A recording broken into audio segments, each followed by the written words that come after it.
ನಾವು ಸ್ಕೂಲಲ್ಲಿ ದಿನ ಯೂಸ್ ಮಾಡ್ತಿದ್ದ ಪೆನ್ಸಿಲ್ ಇದೆಯಲ್ಲ, ಇದನ್ನ ಮೊದಲು ಬರೆಯೋಕೆ ಕಂಡು ಹಿಡಿದಿದ್ದೇ ಅಲ್ಲ. ಆದ್ರೆ ಈ ಪೆನ್ಸಿಲ್ ಹೇಗೆ ಹುಟ್ಕೊಳ್ತು ಅಂತ ನಿಮ್ಗೆ ಗೊತ್ತಾ? 16ನೇ ಶತಮಾನದಲ್ಲಿ ಇಂಗ್ಲೆಂಡ್ನಲ್ಲಿ ಭಾರಿ ಗಾಳಿಗೆ ಮರಗಳು ಬಿದ್ದಾಗ ಅದರ ಕೆಳಗೆ ಒಂದು ಕಪ್ಪು ಮಣ್ಣಿನ ತರಹದ ಕಲ್ಲು ಸಿಕ್ತು. ಆದ್ರೆ ಅದು ಮಣ್ಣಲ್ಲ, ಗ್ರಾಫೈಟ್.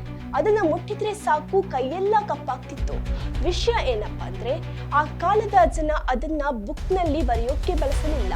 ಬದಲಿಗೆ ತಮ್ಮ ಕುರಿಗಳು ಕಳೆದು ಹೋಗಬಾರದು ಅಂತ ಕುರಿಗಳ ಮೈ ಮೇಲೆ ನಂಬರ್ ಅಥವಾ ಮಾರ್ಕ್ ಹಾಕೋಕೆ ಬಳಸಿದ್ರು. ಅಂದ್ರೆ ಪೆನ್ಸಿಲಿನ ಮೊದಲ ಕೆಲಸ ಕುರಿ ಕಾಯೋದಿತ್ತು.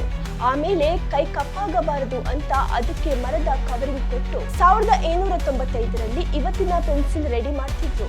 ಅಂದ ಹಾಗೆ ಈ ಗ್ರಾಫೈಟ್ ಅನ್ನೋ ಪದ ಗ್ರೀಕಿನ ಗ್ರಾಫಿನ್ ಅನ್ನೋ ಪದದಿಂದ ಬಂದಿದೆ. ನಾವು ಇಂದು ಬಳಸುವ ಆಧುನಿಕ ಪೆನ್ಸಿಲ್ ಅನ್ನು ಕಂಡುಹಿಡಿದವರು ಫ್ರೆಂಚ್ ವಿಜ್ಞಾನಿ ಮತ್ತು ಮಿಲಿಟರಿ ಅಧಿಕಾರಿಯಾಗಿದ್ದ ನಿಕೋಲಸ್ ಜಾಕ್ಸ್ ಕಾಂಟೆ. ಇವರು ಗ್ರಾಫೈಟ್ ಪುಡಿಯನ್ನು ಜೇಡಿ ಮಣ್ಣಿನ ಜೊತೆ ಮಿಕ್ಸ್ ಮಾಡಿ ಸುಟ್ಟು ಅದಕ್ಕೆ ಮರದ ಕವರಿಂಗ್ ಕೊಡುವ ವಿಧಾನವನ್ನು ಕಂಡುಹಿಡಿದರು.